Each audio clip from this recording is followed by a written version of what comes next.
9:30 Tuesday. What day is it? Tuesday, I think? Monday. Monday, thank you. I'm sorry. I don't even know what day it is. This emergency meeting to order. And Barry, I'm going to pass this off to you. Well, good morning, Commissioners.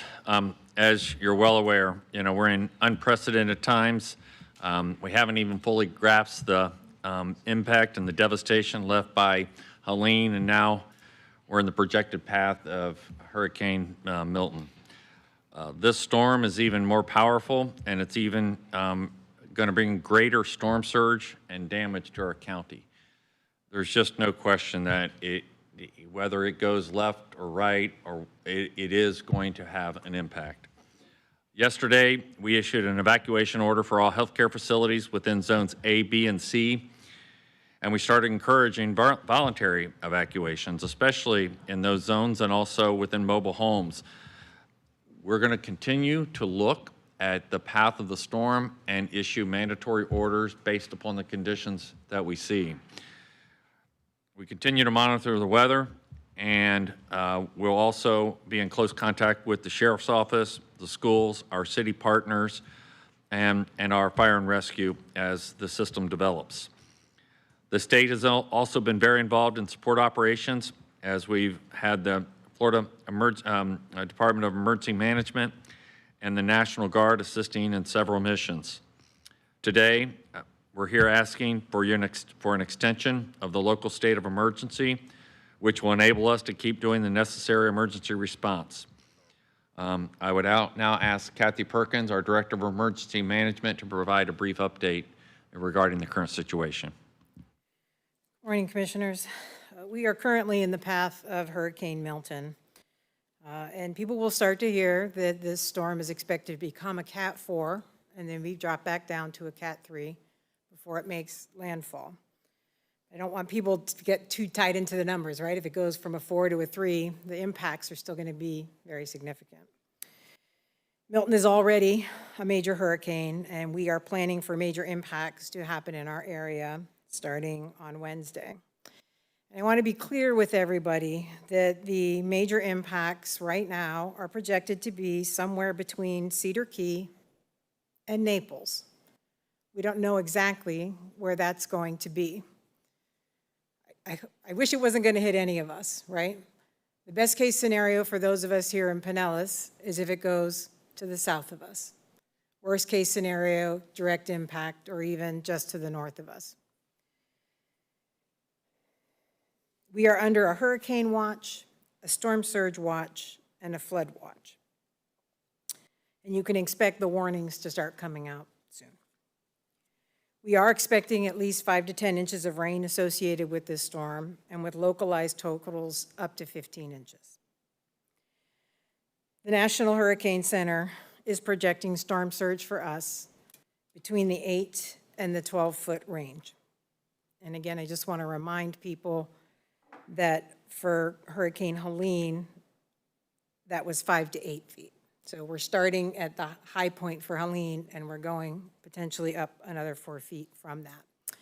I also want to stress, because this is such a strong hurricane, so I know many people may be considering, should I evacuate out of county? And that is certainly an option, and I'm sure some people may feel more comfortable doing that.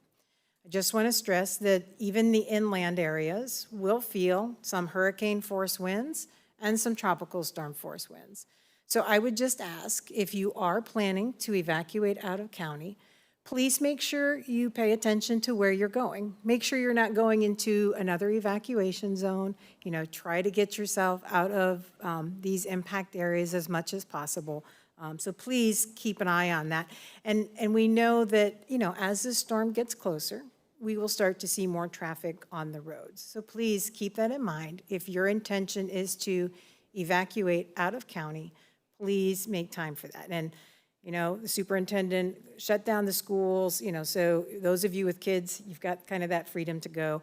I would continue to talk to employers in the county. If you don't need to continue to keep your businesses open, right? If you can work with your employees, we want to make sure that everybody is as safe as possible. This is the rainfall, and I think we'll start to see higher projections as it comes closer. So we'll continue to keep an eye on this and let everybody know. And I just really want to stress, so this is the storm surge map that we're seeing from the National Hurricane Center. So as the county administrator mentioned, we are under a mandatory evacuation order for long-term healthcare facilities, assisted living facilities, and hospitals in evacuation zones A, B, and C. As of noon today, we will be issuing a mandatory evacuation order for the folks that are on our special needs registry. That would include zones A, B, and C, and our electric-dependent folks. And those of you that are on our registry that are in zones D and E, we would recommend an evacuation for you.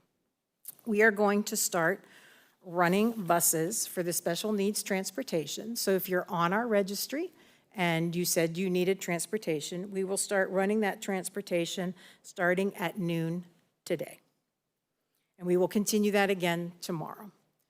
So for those of you that have a loved one that may be elderly or needs assistance, or you are a home health care person, or you deliver meals to their homes, please make sure that all of these folks have a plan, and if possible, help them move out of harm's way, right? We are all in this together. We've got a lot of people to move, and that's why, from an emergency management perspective, we start doing these evacuations early, and especially after Helene, we know we have a lot of people out there that may no longer have cars to be able to transport themselves. Starting at noon today, we will be opening 5 shelters. Largo High, Gibbs High, and Palm Harbor University. All 3 of these will be for general populations and also for pet friendly. So please, if you have a pet, know that there's a place for you to go. PSTA is running free transportation to help get people to shelters, and we will be working in conjunction with the Pinellas County Sheriff's Office to go up and down the hard-hit areas where we know people may have lost their vehicles, to make those PA announcements and to get people out and help them. We will also be opening up 3 special needs shelters at Palm Harbor University, that's Building 19, Dunedin Middle, and Oak Grove Middle. That is a change from where we normally go, but Oak Grove Middle will be our other special needs location. We're going to continue to look at the needs for any other evacuations as we move forward. And at this point, we are not issuing a mandatory evacuation for the general public, but please just know that those orders may be coming. Again, if you want to leave, we will have shelters opening today at noon. You can stay with friends or family outside of those evacuation zones, or if you want to go out of county, just make your plans accordingly. The storm surge is expected in zones A, B, and C. So unfortunately, those that were hardest hit by Helene in our coastal areas are going to get even more than they had before. But we're also going to see it in our B and our C zone. And if you don't know your zone, you can look it up at disaster.pinellas.gov, or you can call the County Information Center at 727-464-4333. The County Information Center is now open 24 hours a day to be able to help answer questions or help guide you. You can, make sure that you have your Go Kit ready today. Make sure that you have your supplies, gas up your cars. We're not panicking now, right? We are preparing, right? We know that that storm is coming towards the west coast of Florida, and we need to be prepared for those worst case scenarios. You can also sign up for Alert Pinellas, and trust me, we will send you emergency alerts to your phones and get you that up-to-date information. You can also find up-to-date information on our website at disaster.pinellas.gov. I really want to talk to our mobile home communities. I know many of you may be inland, and you may be thinking, well, the storm surge isn't going to impact me. We are going to see winds, potentially, around 120 miles per hour or higher. So mobile homes cannot withstand a lot of those high winds. The other thing is, if we have tornadoes associated with the storm, you won't be able to move into an interior room for safety. And we've also seen scenarios where trees come down on top of people's homes. So we really want our mobile home communities to hear us when we say we are concerned for you with these high winds. So regardless of where your mobile home is located within the county, we ask you to evacuate to a stronger building outside of those evacuation zones. The county and the cities are still providing sandbags, and those will be helpful for those of you that may be impacted by rainfall flooding. For those of you that are in these surge zones where there's 8 to 12 feet of surge, or maybe even into the B or the C where there's higher levels of surge, the sandbags are not going to help you. So, but I do want to encourage those that perhaps if they're, I've got a back door and the way the water flows, it kind of floods in that area. So I'm going to put some sandbags around there to try to help keep water from getting into my home. From the county operations, we have sandbag locations at Walsingham Park and John Chestnut continuing today. Just know that we've got many transportation partners that are out there helping us. And again, I would implore anybody that is aware of a community that maybe they don't have transportation or they need assistance, work with your cities, and that way they can communicate to us, and we'll be working with them to identify and get transportation resources out to those folks. I don't have good news for the people that were impacted from Helene. You're most likely going to flood again. So I want to make sure that whatever you have that is still salvageable, please put that in plastic containers, elevate items, pack them, and take them with you. So today is a great time to, for anybody that's going to have to evacuate, look around your home, look at the things that, have the most meaning to you, right? Gather up your family members, gather up your pets, and then prepare to move out of those storm surge areas. I also want to encourage you, for those of you that were impacted by Helene, take pictures of the current condition of your home, and then when we come back after Milton, that's his name, right? We'll take pictures again, right? Because FEMA's going to want to see what kind of impacts. Many municipalities may have to consider shutting down wastewater facilities. So I ask everybody to be prepared for drinking water for at least 1 week. So it's usually 1 gallon per person within your household, and don't forget about water for your pets as well. You should prepare to be without power for at least a week, if not more. So Duke and Tico did an amazing job. I think we were down to less than 1,000 people without power this morning from Helene. But Helene was not a wind event, so I anticipate that we will see more power outages if this storm directly comes near us. For those of you with special needs or need assistance, and you haven't already registered, please call our County Information Center at 727-464-4333. And many of you have heard me say that time is the one resource that we cannot get more of. And the closer the storm gets, the fewer resources and the fewer options you will have. So I highly, highly implore upon you to put your plan together, know if you have to evacuate, have a plan for where you will go. You are welcome to come to any of the shelters that we have open. It's free of charge. We'll have food there. We have people there who can help you. Bring your pets. Those of you that have special needs, come in, please, please. Again, we have not issued a mandatory evacuation for the general public yet, but for those of you that wish to evacuate from those areas, you're more than welcome to start going. You have time today to get your plans together and avoid the rush later on when a mandatory evacuation order is issued.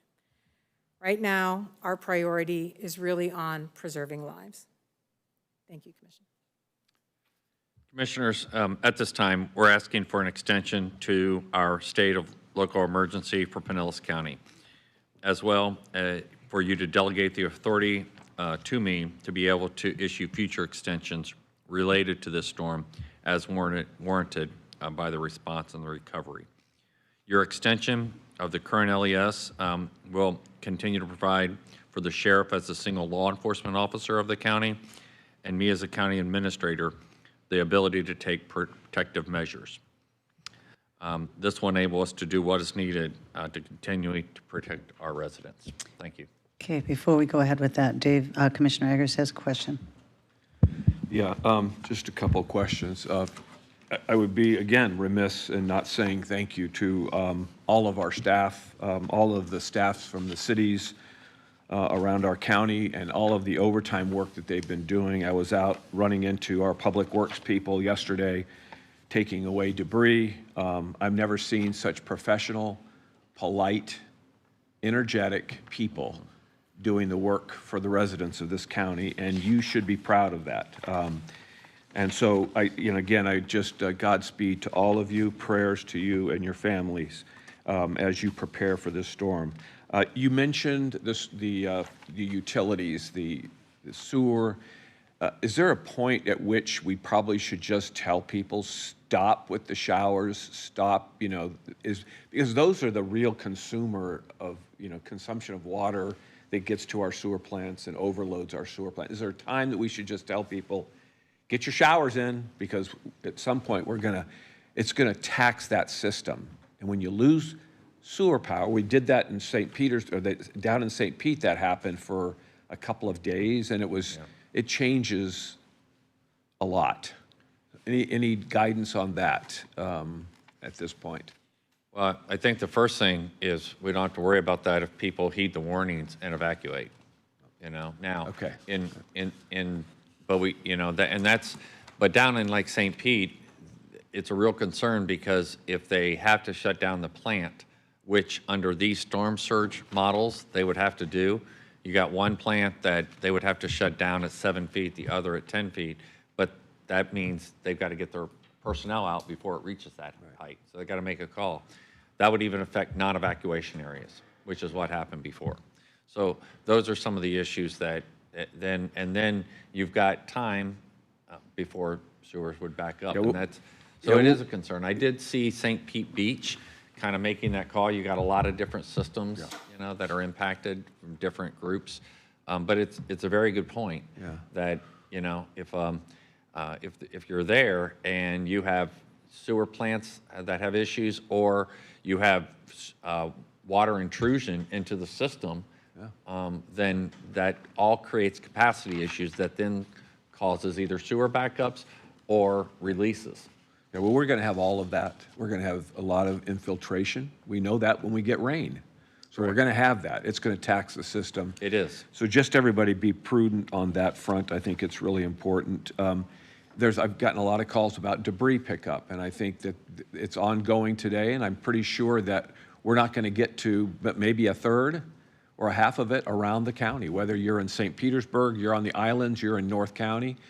We've moved some debris from parts of North County to another part of North County, and people aren't happy with that. But we're just trying to do the best we can to get as much debris away from the communities that are in harm's way on the front end and lost their homes, lost all their belongings. So be patient. We're trying to do the best we can on that front.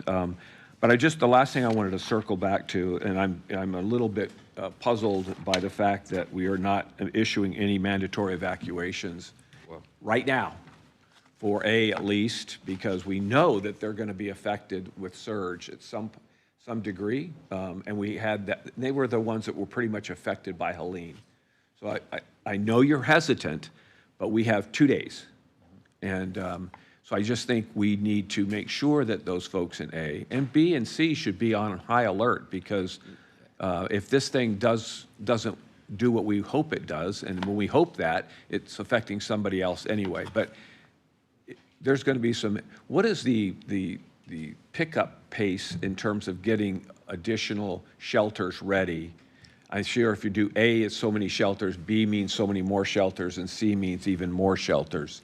We're prepared for all the shelters that we would need for even an A, B, and a C. Okay. So all right. Supplied, staffed, so we're putting all those measures in place, and then we'll open them up based upon the conditions. We had a press conference yesterday, and I think Bob Gualtieri was very, very clear this is serious and you need to start making the preparations to leave now. Now, you know, as we've always seen, we're going to watch that today, our clearance time, and the storm slowed down a little bit, and that's part of the problem. I think our messaging really needs to get out. I went out early this morning, and you know, I'm listening on the radio, and they're like, okay, you're not going to get winds till Wednesday at noon. Well, then, you know, that's what's being put out in the media. The problem is the conditions deteriorate so fast at that point, it's too late. So, you know, part of our challenge is to get a clear message out. And our message, you know, we're going to watch this to where we can, and we're going to make that call today. I mean, we are watching, and it is very, very likely that it's an A, B, and a C today. But we did put out those precautionary tells to tell people to start moving. And we're just going to make that final call, you know, as the policy teams. We're meeting again at noon.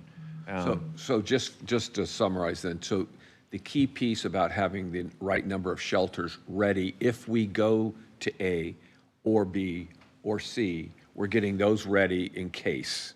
Yes, and part of it is the, how many shelters do you need? How many, you know, and that's a hard call. It's been very different. The shelter usage has been down.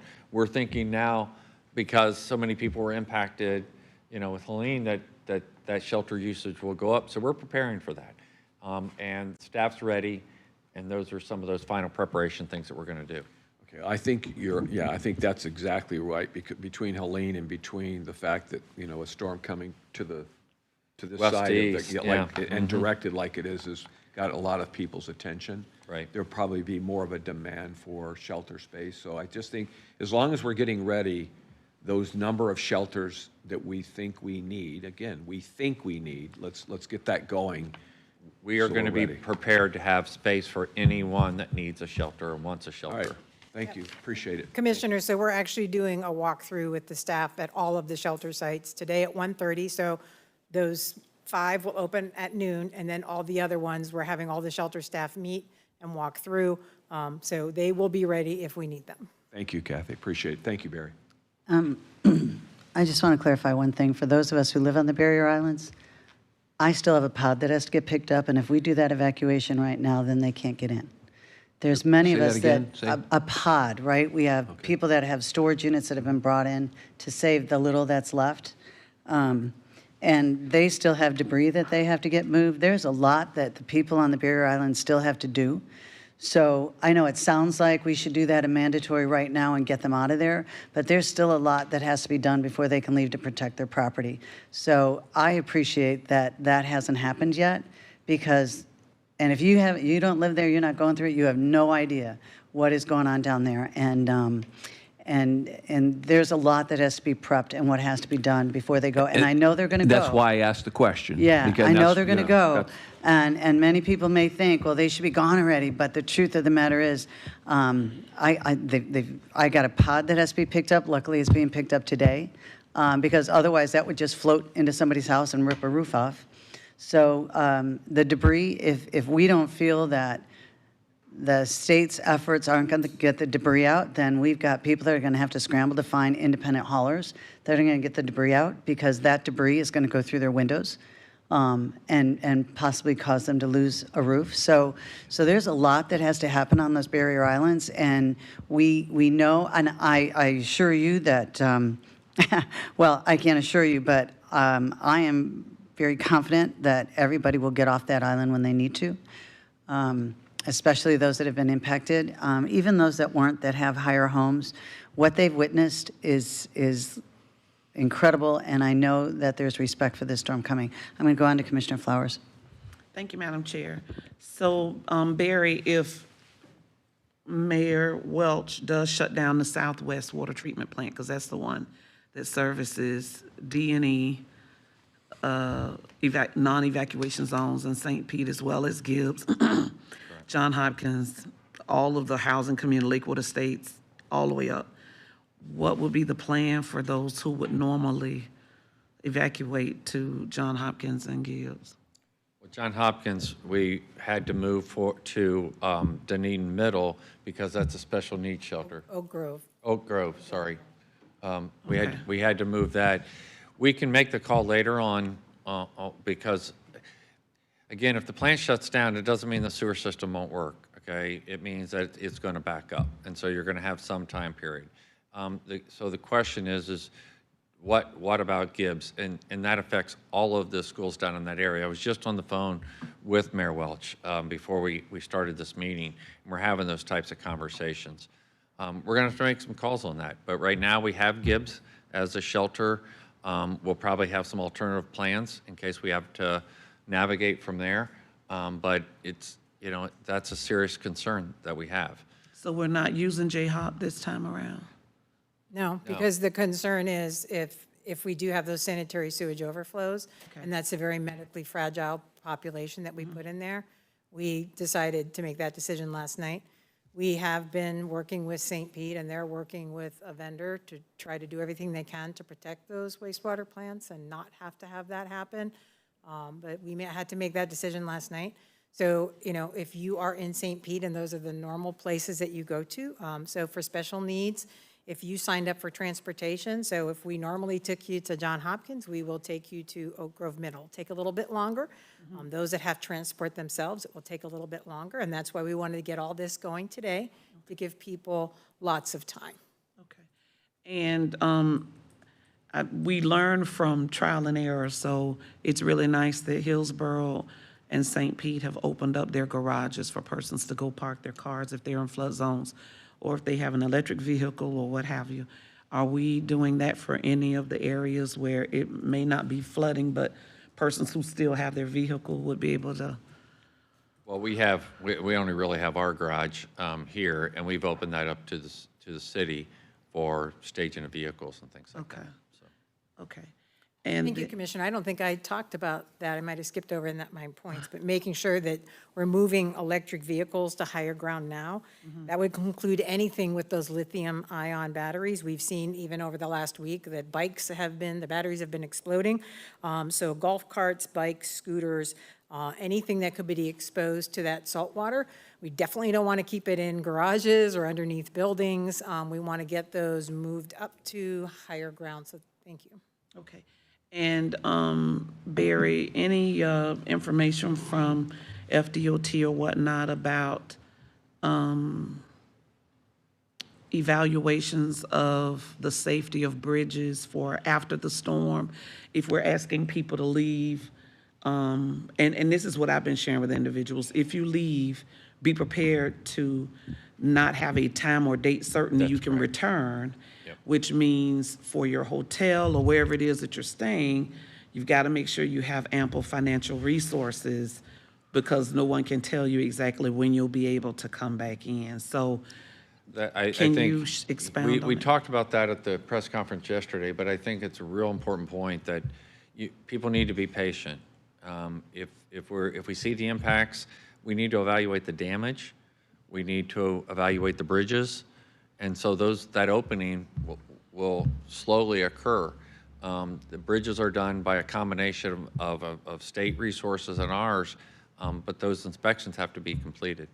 And then in turn, we have to look at the damage to make sure it's safe for people to come back. So we'll communicate, but we will ask for people to be patient to where we can make sure, and that's two things, coming back into the county and coming back out onto the barrier islands. And that may be two different, very different openings. And I just want to share, I did get a call last night because individuals are evacuating from South Florida all along this area going up. There were some gas stations that didn't have gas, and people were running out of gas. So, I'm just sharing with individuals, if you leave, again, we're giving that as an option. So definitely it is an option for those who desire to, but just to be cognizant that you may have issues finding a gas station that has ample gas for you to, depending on where you're going. So I'm just sharing that because I did get a call and I was like, I can't do nothing. I'm down here in St. Pete. I can't. Well, you're right. There's nothing I can do about it. We'll bring that up on the 11:15 state call and see if they've got any resources, or at least where people can check and kind of see what the status is. So we'll ask that question and see if we can get a resource, and then we'll get it put on our website. And the last thing I want to say is, I believe it's all of the Marriott properties, they've advertised that they are giving discounts on their hotel rates, which is really good for going up North County and over, not North County, north in the state and over. But I did share this with Barry. There were some hotels, unfortunately, who on Saturday, their rates were $199. No, Friday, their rates were $199, and the next day, they were over $500.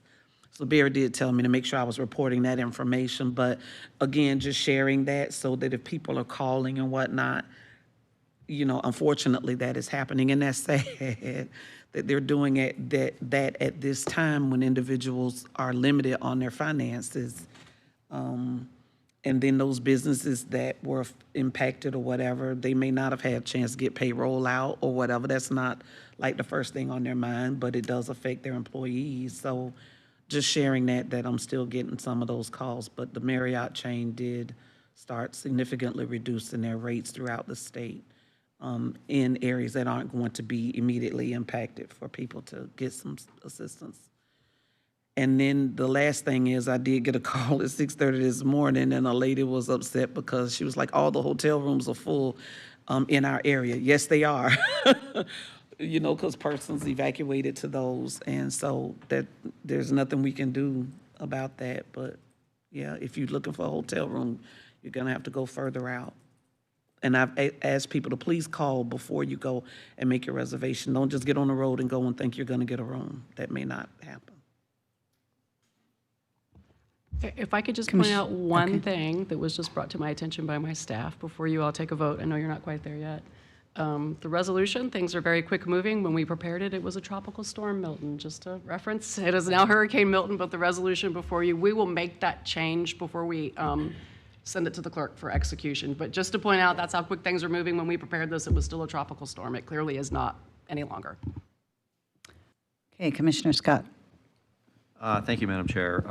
A lot of what I was going to say has already been said, but a couple of quick things. And as Commissioner Flowers referenced, I was looking on the phone last night looking for hotel rooms, and there are none.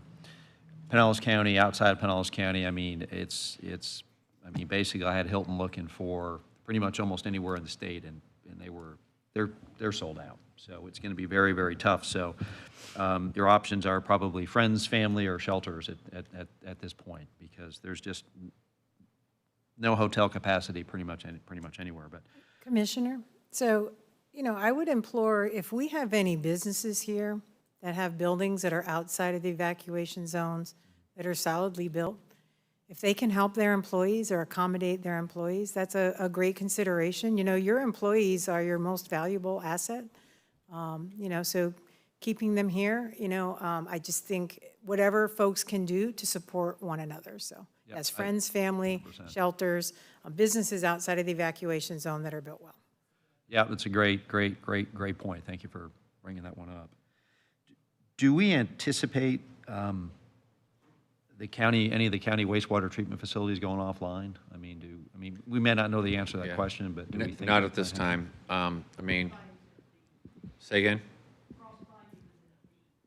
Cross Bayou's in a B. Okay, Okay, all right. so potentially. Potentially, but that's not a scenario that I've at least heard. Jill's just telling me it's in a B. We were able to process during the last storm more than double our average daily capacity. So the improvements that have been made over the last several years has significantly improved it. But we're facing something we haven't faced before, so. Right.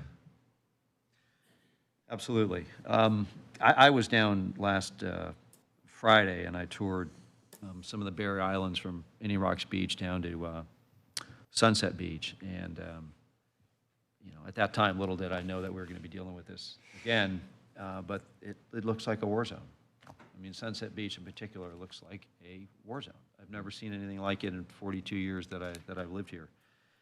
So my heart goes out to everybody this is going to have to deal with this again, and including myself and Kathleen and some of us here. But I just want to remind everybody, you know, that we are all in this together. People are exhausted. They're worn out. But just keep in mind that we're all Pinellas County residents. We're all in this together, and just be nice and just be respectful to everybody, because we're all we're all dealing with the same issues, so. So, thank you, Madam Commissioner Latvala. Thank you, Madam Chair. You had mentioned the 5 shelters that are going to be open today. And if we go to C, A, B, and C, that's going to be 500,000 of our residents. And you had mentioned that we would be ready for that shelter-wise. But how many shelters would we be talking about if we went to that level of evacuation? In total is 22. Okay, 22. 22? Two. And I believe the capacity is 34,000. Usually it's, so the shelters, it's a percentage of the people that are evacuating, because not everybody will go to a shelter. So that's what the calculation is. And to the county administrator's point, over the last couple of years, even for Hurricane Ian, you know, we've seen lower people come in, but we expect with Helene, we'll see some increase. But to give you an idea, so the initial shelter push gives us capacity of about 16,000. So you know, these are some of our larger units that we'd stand up, and so we can expand that, like Kathy said. For Hurricane Irma, because I remember that one being pretty bad for our area, how many shelters did we have open?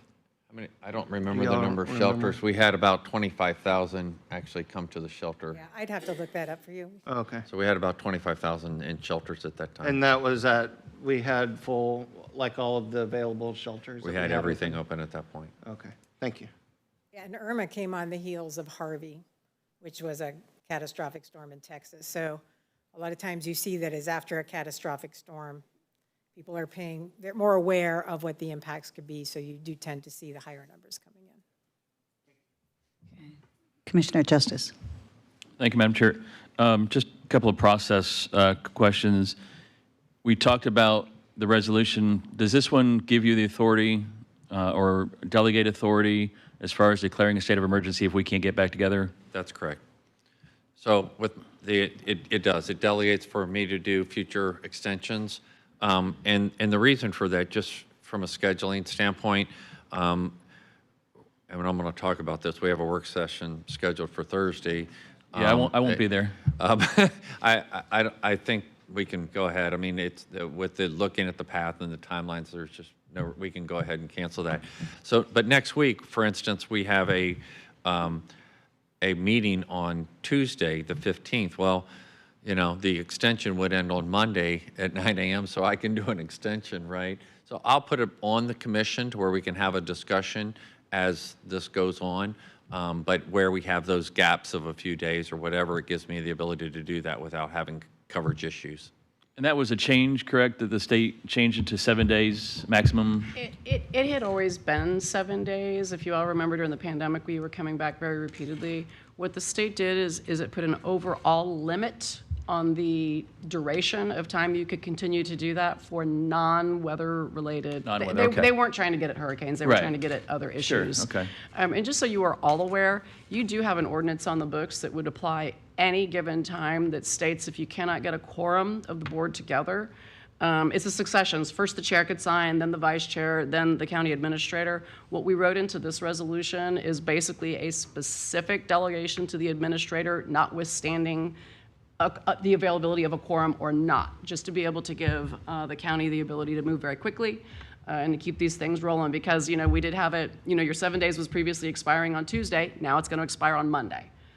So that's something that we specifically wrote in just to kind of sidestep that ordinance and say, no, we're specifically delegating it to Barry, regardless of whether we can get a quorum together or not. But just so you're aware, in the event that we couldn't get a quorum together and there wasn't anything yet in place, we can operate. We have a system in place. Okay, very good. Thank you.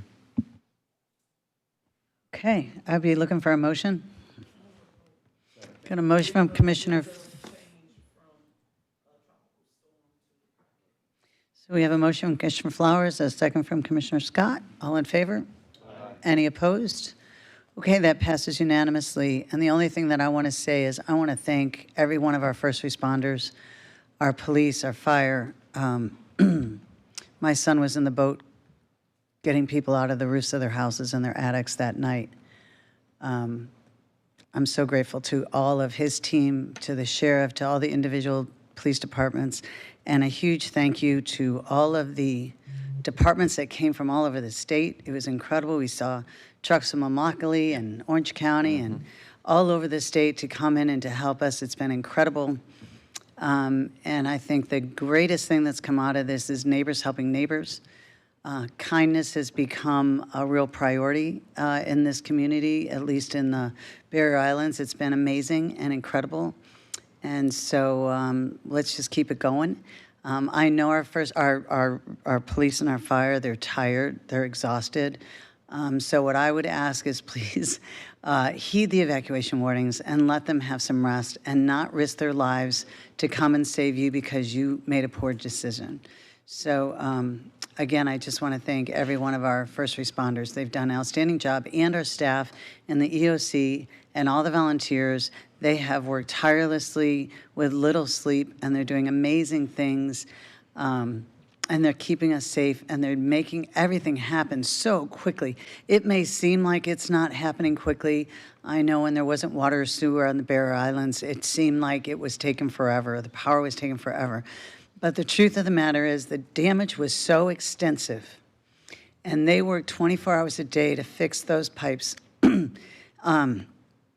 And they really did it in record time. It didn't seem like it if you were waiting, but they really did it in record time. And so we've had incredible, incredible staff working so hard, and I'm just so appreciative to every one of them. So thank you, and please, please, please heed the warnings. Please evacuate, find a safe place, and we'll ride this thing through together.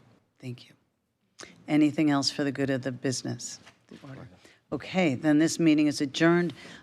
Barry, you said Monday we have to return together to. Oh, not now. I can do the extension on Monday, and we have a board meeting scheduled for Tuesday. So we okay. can give an update there. If the commission's okay, we can, we'll just go ahead and cancel the Thursday work session. If you review the agenda and you have questions, if you get those questions over to Della, she can get them out to department heads and get answers to you prior to the board meeting. Okay. Commissioner Flowers. So let's say the roads are blocked and we can't get present for the meeting. Will it be virtual? Well, may not have internet. Yeah. So I'm just, because I know coming from St. Pete, like when I come by Bay Pines, that little bridge, it's torn up right now. All, like they're on the side where the gate is, on the, where the boats, you see boats and whatnot.